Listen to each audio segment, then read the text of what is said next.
Menteri Luar Negeri Republik Indonesia, Retno Marsudi menyatakan bahwa Indonesia menyambut baik komitmen para Menteri Luar Negeri Perhimpunan Bangsa-Bangsa Asia Tenggara, ASEAN, untuk menjadikan konsensus 5 poin atau VVPC sebagai acuan utama dalam membantu menyelesaikan krisis di Myanmar.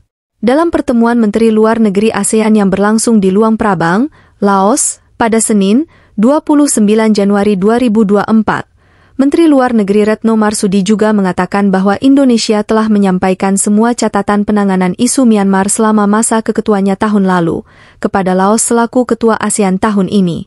Indonesia mengharapkan tidak terjadinya permissive actions atau tindakan permisif yang dapat menghambat atau memundurkan implementasi VVPC. Engagement, pelibatan, dengan stakeholders atau pemangku kepentingan harus dilakukan secara cermat, agar tidak secara politis dikapitalisasi oleh stakeholder tertentu, kata Retno. Lebih lanjut, dia menyatakan kesiapan Indonesia untuk terus berkontribusi dalam membantu menyelesaikan isu Myanmar melalui mekanisme Troika, bekerja sama dengan Laos sebagai ketua ASEAN tahun ini dan Malaysia selaku ketua ASEAN tahun berikutnya. Menurut Retno, diskusi di dalam mekanisme Troika ini diharapkan tidak hanya terbatas pada konsultasi, tetapi juga mencakup koordinasi bantuan kemanusiaan dan fasilitasi dialog yang inklusif.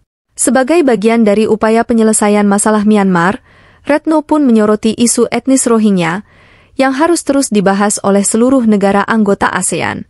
ASEAN harus bekerja keras untuk mempersiapkan kondisi kondusif sehingga kaum Rohingya itu dapat kembali ke Myanmar secara sukarela, aman, dan bermartabat.